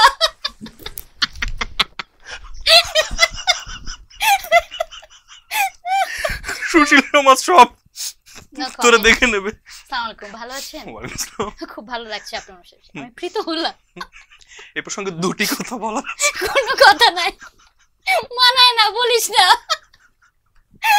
কস্টিউমটা চেঞ্জ করে আসি। না প্লিজ বলিস না, অন্য কোনো টপিকে কথা বলতে পারি আমরা, মানে ঠিক আছে। I'm not Sushil at all, আমার so মনে I হয় যে cannot অনেক talk. কথা বলা হয়ে গেছে। আল্লাহ, মৃত্যু খুব গম্ভীর একটা জিনিস। না, মৃত্যুকে আমরা সেলিব্রেট করতে পারি। হ্যাঁ তুই বললে তো আমি সেলিব্রেট করবই। আচ্ছা, মৃত্যু কি জিনিস আমি আসলে এতদিন বুঝি নাই, আমি বুঝছি আসলে গত মাসে। ওই জন্য আমি লিখছি এটা। হ্যাঁ, মৃত্যু এবং দায়িত্ব, সেটা হচ্ছে আমরা পারিবারিক ভাবে খুব ক্লোজ, নানা নানি, দাদা দাদি, কাজিন, ভাই বোন, খালা মামা, চাচা ফুপু, সবাই আমরা ওয়ার ভেরি ক্লোজ আলহামদুলিল্লাহ। আমার ফ্যামিলিতে আজ পর্যন্ত আমি কাছের কাউকে হারাই নাই। আমি গত মাসে যখন শেখ মুনি টি10 কাপ একটা ম্যাচ হচ্ছিল, কক্সবাজারে টুর্নামেন্ট হচ্ছিল, তো তখন আমি লাস্ট ফ্লাইটে কক্সবাজার যাই, আমাকে উপস্থাপনা করতে হবে টি স্পোর্টস এর হয়ে। তো যাওয়ার পরে আমি স্টেজে উঠবো, আমি রেডি হয়ে গেছি। তারপরে আমি একটা কল আসলো, আমার ছোট ভাই আমাকে বলতেছে যে আমার নানা আর বেঁচে নাই, উনি অনেকদিন যাবত অসুস্থ ছিল। আমি না ফোনে কিছু বলতে পারিনি, কোনো রিয়াকশন দিতে পারিনি। আমি কিন্তু আমার সবকিছু রেডি, আমি আধা ঘন্টার মধ্যে স্টেজে উঠবো। আমি হোটেল রুম থেকে নিচে শুধু যাব, স্টেজে যাব। তো আমি না মানে আমার পুরো বডি নাম হয়ে গেল, আমি মানে কোথায়, মানে কি, মানে আমি না কিছু বুঝতেই পারতেছিলাম না, আমার মানে কোনো রিয়াকশন নাই।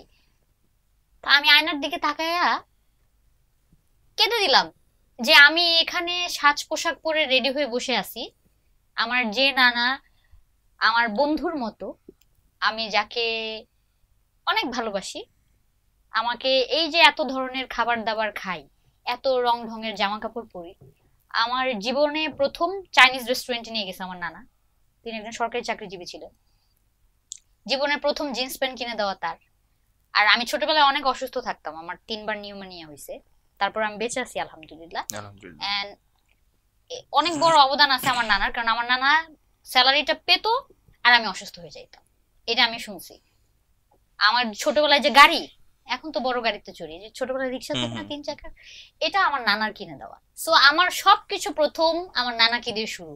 আমার প্রথম বন্ধু আমার নানা, আমার প্রথম ভালোবাসা আমার নানা, আমাকে প্রথম এনকারেজ করার মানুষটা হচ্ছে আমার নানা। আমি সেই মানুষটাকে হারাই ফেলছি। এন্ড এমন একটা খারাপ অবস্থা, আমি যে ফ্লাইটটা নিয়ে যাব, দেয়ার ইজ নো ফ্লাইট, কারণ হচ্ছে 5টার পরে কক্সবাজার থেকে ঢাকায় আর কোনো ফ্লাইট নাই, দেয়ার ইজ নো ফ্লাইট। আমাকে প্রোগ্রামটাও করতে হবে, আমার কিছু মাথায় আসতেছে না। প্রোগ্রামটা করছি, করে এসে আমি আর বিছানা থেকে উঠতে পারিনি রাত্রেবেলা। I cried so bad and I fell so bad.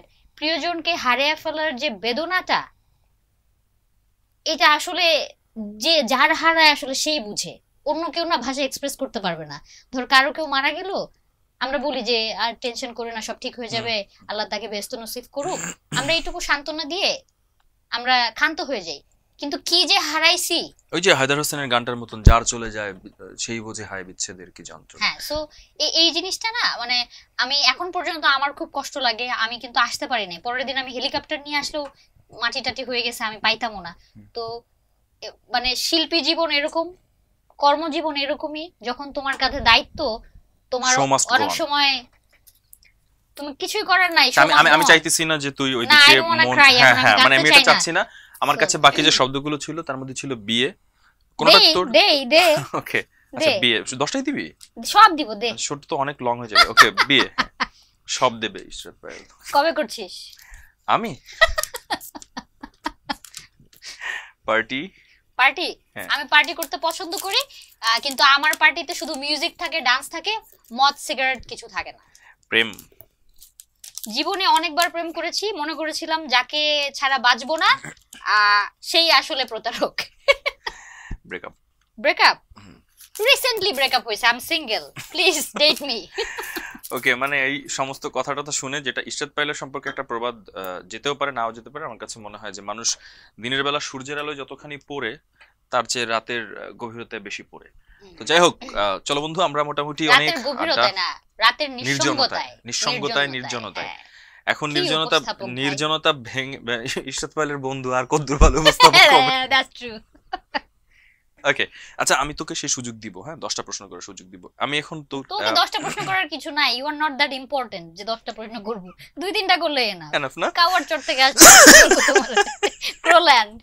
ওকে, আমি তোকে কিছু নাম বলবো, হ্যাঁ বল। র‍্যাঙ্কিং করবি তুই। হ্যাঁ বল, আমি রেডি। র‍্যাঙ্কিং করবি হচ্ছে প্রথমত নায়ক হিসেবে, সিনেমার নায়ক। নায়কদের নাম বলবো। ওকে, নায়ক হিসেবে তোর কাছে নাম বল। আচ্ছা একটা কাজ করি, হ্যাঁ।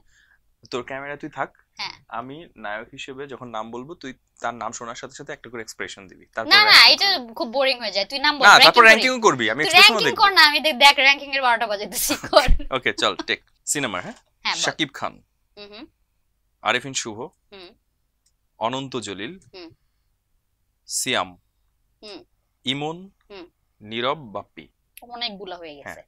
আচ্ছা, ফার্স্টে হচ্ছে সাকিব খানকে প্রথমে রাখবো, কারণ সে সবচেয়ে বাজার কাটতি হিরো, সবাই তার সিনেমা দেখে, ইজ এ রিয়েল হিরো। তারপর অনন্ত জলিল, বিনোদনের জন্য হলেও আমরা কিন্তু হলে গিয়ে সিনেমা কমার্শিয়াল দেখি। ভ্যালুস থেকে বলতেছিস? হ্যাঁ, কমার্শিয়াল আচ্ছা। ভ্যালুস থেকে বলতেছি, নায়ক যেটাকে বলে, হুম। যে সে খারাপ অভিনয় করুক ভালো অভিনয় করুক, আমরা কিন্তু হলে গিয়ে তার সিনেমা দেখি। ওকে, হুম। হ্যাঁ, তারপরে কার বলছিস? তারপর আরিফিন শুভ, সিয়াম, বাপ্পি, নীরব, ইমন। নীরব ইমনকে আমার এখনো নায়ক মনে হয় না, মডেলই মনে হয়। হ্যাঁ, আর আরিফিন শুভকে আমার কাছে মনে হয় না সে নায়ক, সিনেমার নায়ক না, নাটকে সে অভিনেতা হতে পারে, আমার কাছে ওইটাই মনে হয় এখন পর্যন্ত। কারণ তাকে অভিনেতা হিসেবে আমি নাম্বার দিতে পারি, সবার চেয়ে এগিয়ে রাখবো, কিন্তু নায়ক হিসেবে আমি তাকে নাম্বার দিতে পারছি না, কারণ তার সিনেমা আমি হলে গিয়ে দেখবো না। There is nothing commercial. ওইটা উনি শুধু স্টার সিনেপ্লেক্স পর্যন্তই কি বলবো সীমাবদ্ধ। বাপ্পি, সিয়াম। সব বাপ্পি সিয়াম মানে র্যাঙ্কিং এ কে আগে? বাপ্পি সিয়ামের আগে আমার কাছে সিয়ামকেও সিনেমার নায়ক মনে হয় না, আমি নিতে পারি না, মানে আমার তরফ থেকে। হ্যাঁ তুই তোর কথা বলছিস, মানে নো অফেন্স, সিয়ামকেও আমার কাছে একজন মডেল অথবা নাটকে অভিনয় করে এরকমই মনে হয়, সিনেমার নায়ক হিসেবে আমি ধরি না। আর বাপ্পি স্টিল লার্নিং, বাপ্পি অনেক কিছু শেখার আছে, Bappi is very close to me, Bappi ওকে সম্ভাবনা আছে এই। ওকে, দারুণ। এবারে নায়িকা হিসেবে, হ্যাঁ একটা নাম আমি আসলে সাম্প্রতিক সময় আলোচিত এই জন্য রাখছি এখানে, বুঝতে পারছি আমি। না না এই নামটা বুঝতে পারিস না, কিন্তু সেটাও আছে, যেটা বুঝতে পারছিস ওটাও আছে। নিপুণ, পরিমণি, তোর দুইটা নামই তুই পেয়ে গেছিস, এবার বাকিগুলো বলি। নিপুণ, পরিমণি, বিদ্যা সিনহা মিম, নুসরাত ফারিয়া, মাহিয়া মাহি, বুবলি, অপু বিশ্বাস। অপু বিশ্বাস নায়িকা হিসেবে প্রথমে, হ্যাঁ। মাহিয়া মাহি, নুসরাত ফারিয়া, বিদ্যা সিনহা মিম, বুবলি, পরিমণি, নিপুণ। দাঁড়া, নিপুণ বুবলিকে দিতে পারি। বুবলি, হ্যাঁ। তারপরও আমার কাছে মনে হয় যে সাকিব খান ছাড়া বুবলি কিছু না। আচ্ছা, এটা মনে হয় আমার কাছে, ওকে, কারণ অন্য কোনো নায়কের সাথে তাকে এখন পর্যন্ত কাজ করতে দেখি নাই আমার দেখা মতে। সো সাকিব থাকলে বুবলি আছে, আদারওয়াইজ বুবলি নাই। তারপর আর কি বললি? মিম, নুসরাত ফারিয়া, পরিমণি। মিম হচ্ছে মডেল, বিউটি পেজেন্ট উইনার। ওকে, মানে নায়িকা না তোর চোখে? আমার চোখে নায়িকা না। বিদ্যা সিনহা মিম ইশরাত পাইলের চোখে নায়িকা না? আমার চোখে সে একজন beauty pageant winner, pageant queen বলতে পারি, কারণ সে একটা বিউটি পেজেন্টের উইনার, লাক্স চ্যানেল সুপারস্টার সে জিতছে। আমার কাছে সে একজন ভালো মডেল অভিনেত্রীর চেয়ে। নুসরাত ফারিয়া, সে খুব ভালো ডিবেটিং করে, সে খুব, তার অনেক প্রতিভা, কিন্তু সিনেমার জন্য নায়িকা হিসেবে তাকে ধরতে পারছি না, নায়িকা মনে করি না আমি তাকে। পরিমণি ট্যালেন্টেড বাট মিসগাইডেড, নায়িকা হিসেবে ধরতাম আগে হলে, এখন আর ধরি না, ড্রামা কুইন। ওকে, আর খলনায়ক? হ্যাঁ, খলনায়ক বলতে পারি। মিশা সওদাগর, ডিপজল, তাসকিন, কাবিলা, ডন। মিশা সওদাগর সবার আগে, ওনাকে বিট করা খুবই মুশকিল। তারপরে কাবিলা, ডন একই সাথে দিব আমি। না, কাবিলাকে আগে দেই, তারপরে ডন ভাই। What about Dipjol? ডিপজল ভাই, হ্যাঁ। ও সরি আমি ডিপজল শুনি নাই, ডিপজল সবার আগে। আচ্ছা ডিপজল সবার আগে। ডিপজল সবার আগে, মির্জা সওদাগর, তারপরে হচ্ছে কাবিলা, তারপরে ডন, তারপর Taskin. Taskin has long way to go. Okay. হ্যাঁ, ঢাকার সিনেমাতে তাসকিনের নতুন পদচারণা, দুইটা সিনেমা দিয়ে আমি তাকে বেস্ট লিস্টে দিতে পারি, যদিও সে পরে নায়কও, হ্যাঁ, নায়ক তো হিসেবে তাকে অনেক কিছু প্রুভ করতে হবে, সো অনেক সময় লাগবে। যাদের কথা বললাম তারা অলরেডি লিভিং লেজেন্ডস, তাদের সাথে তাসকিনকে দেওয়া যায় না, দিতে পারছি না আমি, sorry, but you are a very talented actor. Okay, এবার আমি একটু নাটকে আসি। নাটকে আমি আসলে নায়ক হিসেবে জিজ্ঞেস করব না, যদিও অভিনেতা হিসেবে জিজ্ঞেস করব, অভিনয় স্কিল থেকে র‍্যাঙ্কিং করব। হ্যাঁ, অভিনয় স্কিল থেকে, from your point of but view. I know one, আমি জাস্ট দর্শক হিসেবে আমার পয়েন্ট অফ ভিউ দেখছি। হ্যাঁ, এক্স্যাক্টলি, ডেফিনেটলি, আমরা কেউ ডোন্ট বি অফেন্ডেড। হ্যাঁ, ডেফিনেটলি। আফরান নিশো, অপূর্ব ভাই, মোশাররফ করিম, চঞ্চল চৌধুরী, সজল, অভিনয়ের স্কিলের জায়গা থেকে। অভিনয়ের স্কিলের জায়গা থেকে আবার বলবো না আমগুলো? আবার বল। আফরান নিশো, অপূর্ব ভাই, মোশাররফ করিম, চঞ্চল চৌধুরী, সজল ভাই। চঞ্চল চৌধুরী, হ্যাঁ, মোশাররফ করিম, তারপর হচ্ছে নিশো ভাই, অপূর্ব ভাই, সজল ভাই। নিশো অনেক ভালো করতেছে। নিশো ভাই, নিশো টাঙ্গাইলের ছেলে আমাদের, হ্যাঁ, মান্না ভাই, সো প্রাউড অফ ইউ। হ্যাঁ, সো নিশো, তারপর কাকে দিব? চঞ্চল, অপূর্ব ভাই আর সজল ভাই বাকি আছে। অপূর্ব ভাই আর সজল ভাই বাকি আছে। সজল ভাই অনেক বছর ধরে করছে সে, তারপর অপূর্ব ভাইকে দিলাম। বাট তারা সবাই খুব ভালো অ্যাক্টর। এখানে র‍্যাঙ্কিং এর এটা জাস্ট অবাস্তব কিছু একটা তুই জিজ্ঞেস করলি। তুই যদি নতুন কারো অথবা যে খুবই খারাপ লেভেলের আছে তাদেরকে মিক্স করে দিতি, টিকটক স্টারটা দিয়ে দিতি, তাহলে বলতে পারতি। না, টিকটক স্টার না, ইভান সায়ের, হ্যাঁ, তে বিপ করে দিয়েন। হ্যাঁ, অ্যাক্টর তুই আরজে হিসেবে ভালো, উপস্থাপক হিসেবে ভালো, অ্যাক্টর হিসেবে আমি তোকে দেখি না। ওকে, সরি, ওকে, সিঙ্গার হিসেবেও দেখি না। কবিতা আবৃত্তি জঘন্য হয়তো। চল, হ্যাঁ, নায়িকা তানজিন তিশা, মেহজাবিন, সাবিলা নূর, সাফা। অভিনেত্রী, হ্যাঁ, অভিনেত্রী হিসেবে, নায়িকা হিসেবে না। হ্যাঁ, অভিনেত্রী হিসেবে। হ্যাঁ, তানজিন তিশা, মেহজাবিন, সাবিলা নূর, সাফা কবির, ফারিন। এখানে অনলি মেহজাবিনকেই মার্ক দেওয়ার মতো, আর কেউ কাউকে আমি দেখছি না। Fact, take it or leave it. মানে এরপর র‍্যাঙ্কিং করবি না? আর করার কিছু নাই, সব একই, সব টিকটক। তানজিন তিশা টিকটক, সব টিকটক, অনলি মেহজাবিন না, ফারিন টিকটক না, সব টিকটক। তোমার কি মানে পার্সোনাল ফেভারিট? না না না, আমার এখানে না, নো নো, আমার এখানে সবাই ফেভারিট, বাট অনলি মেহজাবিন আমি দেখতেছি এই মুহূর্তে, আমি কাউকে দেখছি না। ওকে, এবারে সঙ্গীতাঙ্গনে আসি।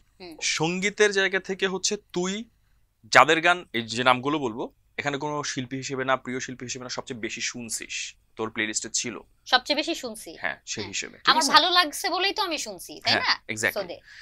সো ইমরান, মিনার, হৃদয় খান, তাহসান খান, হাবিব ওয়াহিদ। হাবিব ভাই, Hridoy, they are very close to me, all are very close to me. Okay, তারপরে হচ্ছে আর তিনটা বল। তাহসান ভাই, মিনার, ইমরান।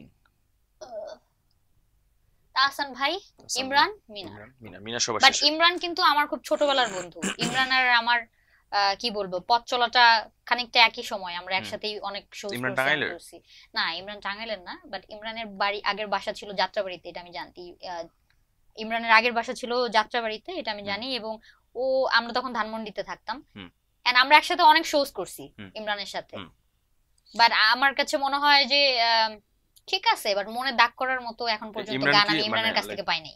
কি ওভাররেটেড মনে হয় তোর ইমরান? হ্যাঁ, না, এই আমাদের যে জেনারেশন, আমরা একটু ফাঙ্কি, লাফালাফি, ঝাপাঝাপি গানই পছন্দ করি, বাট এই গানগুলা কিন্তু থাকবে না। সেই আমরা আশাজি, লতাজি, রুনা লায়লা, সাবিনা ইয়াসমিন সারা জীবনই শুনবো, তারা লেজেন্ড। বাট লেজেন্ড হওয়ার মতো পর্যায়ের গান এই জেনারেশন যারা করে কারোই না। ওকে, ফিমেল একই, মানে তুই যার গান বেশি শুনছিস? সবার আগে মমতাজ আপা। নাম নাই কেন? এটা তুমি অ্যাড করবে, লেজেন্ড, তাকে রাখি না আমি, তো মোটামুটি নতুনদের একটুখানি সমসাময়িকের পাশাপাশি আবার যারা এখন স্টেজে লাস্ট 20 বছর পারফর্ম করছে, এরকম না, ওরকমও না, মানে আমরা সবসময় তাদেরকে পারফরমেন্সের মধ্যে দেখতেছি, এরকম মানুষকে দেখতেছি। আর মমতাজ আপা কিংবা তাদেরকে আসলে এখানে আমি র‍্যাঙ্কিং আনতেই চাই না। আচ্ছা, হ্যাঁ, তারা র‍্যাঙ্কিং এর আসলে আমরা র‍্যাঙ্কিং করতে পারবো না, বেয়াদবি হবে। হ্যাঁ, আচ্ছা, কোনাল, আখি আলমগীর, পড়শি, ঐশী, কনাপু, ন্যান্সি আপু। কনা আপু, শি ইজ ভেরি ক্লোজ। আমাকে তুই কি আদর করে ক্লোজ অনেক। দিয়ে র্যাঙ্কিং করতেছিস? না না না, Okay, হ্যাঁ। শি ইজ ভার্সেটাইল সিঙ্গার এবং সে গান গাওয়ার সাথে সাথে সে জিঙ্গেলও গায়। হ্যাঁ, এবং একটা মজার ব্যাপার, ইনফরমেশনটা বলি যে কনাপু কিন্তু একটা বিখ্যাত অ্যাডে মানে 2টা ভয়েস নিজে দিছিল, হ্যাঁ, মাঝখানে কিছুদিন অভিনয় করছিল। সে হিন্দিতেও দিছে। আর সবচেয়ে হিন্দি মজার এবং ব্যাপার বাংলা। হচ্ছে যে কনাপু কিন্তু মোশাররফ করিমের সরাসরি স্টুডেন্ট, কোচিং এ পড়তো। তাই নাকি? হ্যাঁ, এটা এটা এটা আমি জানি না। কনাপুর আম্মা আমার বান্ধবী। Hello aunty. আচ্ছা আচ্ছা, পায়েল আন্টি, ও না সরি, মানে পায়েল বল বেয়াদব। বাকিগুলো। আচ্ছা, কনা, আখি আলমগীর, হুম। তারপর আর কি বলছিস? ন্যান্সি আপু, ঐশী, পড়শি, কোনাল। ঐশী, ঐশী, ন্যান্সি, পড়শি, কোনাল আপুর গান আমি আসলে খুব খুব একটা বেশি শুনিস শোনা না। হয় নাই। মানে ন্যান্সি আপু ঐশীরও পরে, মানে তুই কম শুনছিস। না, ন্যান্সি আপুর গান আমি শুনি, কিন্তু ঐশীর ভয়েসটা অনেক বেশি পাওয়ারফুল এবং Aishi is a talent. Doctor Aishi. Okay, alright. তোর চিকিৎসা করাইতে হবে, তো মাথায় সমস্যা আছে। আর ও কি ইয়া ডাক্তার, সাইকিয়াট্রিস্ট? হ্যাঁ, সাইকিয়াট্রিস্ট তোর জন্য হয়ে যাবে, সমস্যা আমার নাই। জন্য হয়ে যাবে, ঐশী আমার জন্য সাইকিয়াট্রিস্ট হয়ে যাবে। ওকে, ফাইন। সো আমাদের আড্ডা মোটামুটি শেষ। Thank you so much. আমার একটা লাস্ট পার্ট আছে, সেই পার্টটার আগে হ্যাঁ, আসলে আমি তোর কাছ থেকে শুনতে চাই যে তোর বিজনেসের জায়গাটা একটুখানি কথা বলছিলাম, খুব সংক্ষেপে বল, মানে অ্যাকচুয়ালি কিভাবে মরে যেতে চাস, মানে লাইন, আই মিন সামনে কি করতে চাস? কিভাবে মরে যেতে চাই? না না, মানে সামনে আসলে কিভাবে মারা খাচ্ছি, ইউ মিন? কাটেন। কাটা লাগবে না। Okay, fine. So, we have a shipping business. We're into shipping and logistics. Our company name is Infinity Shipping and Logistics. And I have art jewelry business. I import jewelry from Pakistan, Afghanistan and India. যেহেতু আফগানিস্তানের অবস্থা এখন ভালো না, so Afghani jewelry import or making করা আমরা বন্ধ রাখছি. So we're into that. We're into wholesaling and retailing. And I have few other business I don't want to disclose. Thank you. এই গোপন ব্যবসার কথা আমরা একদিন জেনে নেব। আচ্ছা, সামনে টিভি শোজ বা এরকম কোনো কিছুতে পাওয়া যাবে তোকে? আমাকে শুধু লাইভ অনুষ্ঠানে দেখা যাবে, আমি কোনো রেকর্ডেড আই মিন স্টেজ শোতে দেখা যাবে আর টেলিভিশনে লাইভ হবে। আমাকে স্টেজে দেখা যাবে, কনসার্টে দেখতে পারবেন এবং টিভি লাইভে দেখতে পারবেন। সেটার কোনো সময়কাল পাত্রক্ষণ কোনো কিছুই ফিক্স না, যখনই কোনো ভালো শো হবে আপনারা ঈশ্বর পায়েলকে পাবেন। রেকর্ডেড কোনো বোরিং শোতে আমি নাই। Thank you so much. আমাদের প্ল্যাটফর্মটা যেহেতু সংবাদ প্রকাশ, সংবাদ প্রকাশকে মাথায় রেখে ধর আর্টিস্টদের জন্য কি ধরনের সংবাদ হয় না বা মিস করো, কিরকম সংবাদ হওয়া উচিত? ওকে, ফাইন। ফার্স্টলি সংবাদ প্রকাশকে অনেক অনেক ধন্যবাদ। আপনারা ডিজিটাল প্ল্যাটফর্মে যাত্রা শুরু করেছেন, অনেক অনেক শুভকামনা। অনেক ভালো অনুষ্ঠান হচ্ছে, আমি দেখেছি ইভান তোমার শো। যদি ভালো না হতো অবশ্যই আমি আসতাম না। হ্যাঁ, সো এটা একটা ভালো গুণ যে মুখের উপর বলে দিস। হ্যাঁ, না ভালো হচ্ছে, অবশ্যই ভালো হচ্ছে। আর সংবাদ প্রকাশ অথবা অন্য যারা আছে, মিডিয়া সাংবাদিক যারা আছে, যদিও এটা মিডিয়া সাংবাদিকদের আওতায় পড়ে না, অনেক শিল্পীরাই আছে ক্রাইমের সাথে জড়িয়ে যাচ্ছে। আমরা জানি, আমরা বসে আড্ডা দেই, কিন্তু আমরা এটা অ্যাপ্রিশিয়েট করি, এটা আমরাকে প্রিভেন্ট করার কোনো ব্যবস্থা নিই না অথবা এটা নিয়ে কোনো নিউজ করি না, শুধুমাত্র খাতির আছে বলে হ্যাঁ ভাই আসেন বিরিয়ানি খাওয়াই দিব। Very strong point. হ্যাঁ, সো এটা না করলেও হবে। আমি এরকম একজন আর্টিস্টকে চিনি, তিনি 2 দিন পর পর দুবাই যায় এবং সাথে আমি জানি তিনি হচ্ছে আদম ব্যবসা করেন এবং স্বর্ণ চোরাচালানের ব্যবসাও করেন। আপনারা বসে হা হা হি তাদের সাথে আড্ডা দেন এবং চা পান বিড়ি খান, কিন্তু আপনারা এটা নিয়ে নিউজ করেন না। এটা আমার লাগে, কারণ আমি একজন উপস্থাপক। সে একটা খারাপ কাজ করতেছে, তার মানে এর দায়ভার আমারও। তুই জানিস তুই কেন ইনফর্ম করতেছিস না? না, আমি ইনফর্ম মানে কি, তুমি সাংবাদিক, সংবাদ প্রকাশ করা তোমার কাজ। আমি ফেসবুকে লিখে কি করব? হ্যাঁ, তুমি সাংবাদিক, you are paid for it.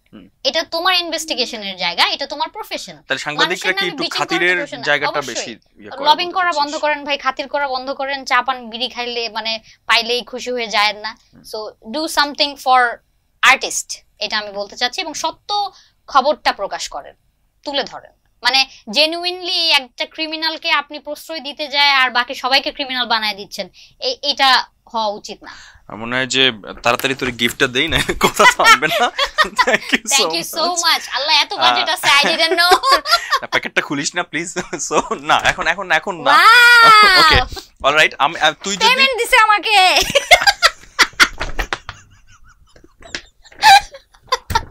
Thank you দোস্ত। আচ্ছা দোস্ত, আমাকে এখন তুই যদি কোনো প্রশ্ন করতে চাও, একটা প্রশ্ন করতে, একটা দুইটা তিনটা এনিথিং। প্রশ্ন? তুমি ব্যক্তিগত জীবনে ইভান কোন প্রফেশনে যাচ্ছ? তুমি অভিনয় শিল্পী। উপস্থাপনা কেন করতেছো? আমি সব বসাচ্ছি বললাম না, সবকিছুতে আছি না, সবকিছুতে না, উপস্থাপনা আমি সব সময় করি। আমি একটা কথা বলি, এটা নিচে রাখি। Thank you so much for this. এটা থাকুক এখানে। তুমি অভিনয় করবা, আর্জিং করবা। না, আর্জিং করছি না এখন। হ্যাঁ, কিন্তু আর্জিং দিয়ে তোমার শুরু। তো আর তো কারণ এটা নিয়ে না, এটা নিয়ে কথা আছে। কারণ শ্বশুর শাশুড়ি কি মা বাবা ভুলে গেলে হবে না। 1 মিনিট কথা আছে এখানে আমাদের। আর ওইটা আবার অনেক বড় আলোচনা, শো লম্বা হয়ে যাবে।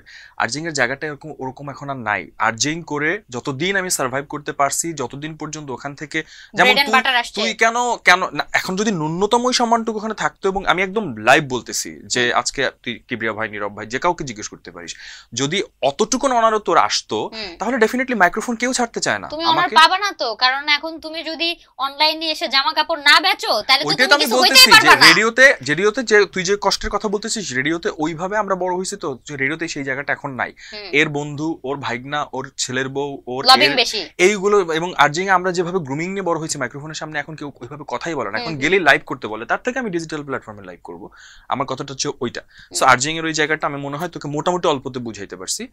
আর উপস্থাপনার জায়গাটা দেখ, একজন অ্যাক্টর যে কোনোভাবেই উপস্থাপনা করতে পারবে না বিষয়টা তা না। আমি অ্যাক্টর যখন ফ্লপ হয় তখন এসে উপস্থাপক হয়। আমি দেখছি অনেক নায়ক নায়িকা যখন হাতে কাজ থাকে না, না হয় তারা সঙ্গীত শিল্পী হইতে পারে না, নৃত্য শিল্পী হইতে পারে না, তারা উপস্থাপক হয়ে রাতে ওঠে। একটুখানি অ্যাড করি, সেটা হচ্ছে যেমন এই অনুষ্ঠানটা করছি, অনুষ্ঠানটার নাম হচ্ছে ইভানের নিমন্ত্রণে। সো এখানে আমি একজন তোর নামে এক্স্যাক্টলি, আমি এখন পুরোপুরি আমার ইচ্ছা, আমার জ্ঞান, আমার ধ্যান, অভিনয়, সেই জায়গাটাতে আমি কাজ করতেছি, এবং উপস্থাপনা ডেফিনেটলি তোর সাথে স্টেজে সুযোগ পেলে করব, যে কোনো জায়গায় করব। এর বাইরে অন নোট আমি আর পায়েল একসাথে শো করতেছি ইনশাআল্লাহ। ওয়েট, সো এইটাই প্রশ্ন ছিল তোর? এটাই প্রশ্ন, আর কিছু না। তোমার বাস দেওয়া ছাড়া কোনো কাজ নাই। Okay, so thank you so much. আর যদি একদম স্পেসিফিক সব ভারী ভারী কথা বলছিস, সুন্দর একটা বিদায় নিয়ে, বা সবাইকে ধন্যবাদ দিয়ে যদি কিছু বলতে চাস। আমি অলরেডি বলে দিছি, ওটা কাট করে লাগাই দিয়েন। I don't have time for it, you have to pay me for that. হ্যাঁ বলো, আমি পে করছি তোমাকে। বলো। থ্যাংক ইউ বলছি তো, আরেকবার বল। ধন্যবাদ সংবাদ প্রকাশকে আমাকে আজকে এখানে নিয়ে আসার জন্য। And Evan, you such a wonderful host. আমি মজা করে অনেক কিছুই বলি, কিন্তু আসলে ইভান একজন ভালো মানুষ এবং ভালো উপস্থাপক। সে আমার অনেক কাছের একজন বন্ধু। আর আজকে এখানে আড্ডা দিয়ে আমার কাছে মনে হচ্ছিল সময়টা অনেক কম হয়ে গেছে, আর একটু বেশি সময় হলে ভালো লাগতো। তার মানে আমি আবার আসবো আড্ডা দিতে। থ্যাংক ইউ সো মাচ সংবাদ প্রকাশকে। ডিজিটাল প্ল্যাটফর্মে আপনারা এসেছেন, আপনাদের যাত্রা শুরু হয়েছে। আশা করি অনেক ভালো ভালো কন্টেন্ট বানাবেন এবং আমাদের মতো যারা শিল্পী আছে তাদেরকে কাজ করার সুযোগ করে দিবেন। ধন্যবাদ। Thank you so much. আমরা এভাবে নেক্সট উইকে আবার কোন একজন পছন্দের মানুষ এবং তার সাথে এরকম করে র আড্ডা দিব। কাজেই আমাদের এই ফেসবুক পেজে লাইক করে রাখা এবং ইউটিউব চ্যানেলকে সাবস্ক্রাইব করে রাখতে হবে। আর থ্যাংক ইউ সো মাচ। এইটার পিছনে অনেকগুলো মানুষ কাজ করেন। একদিন সবার সাথে সবাইকে একটু একটু হলেও সামনে এনে আবার গল্পও করবো। আপনারা ইভানের বিয়েতে তাইলে হচ্ছে ওই এপিসোড কবে হলো আল্লাহই জানে। তো আজকের মতন tata, bye bye, keep watching. এতক্ষণ লাগতে মারতেছিল, তোমার দেই কেমন লাগে? ওটাতে বেশি ব্যথা লাগে আমার।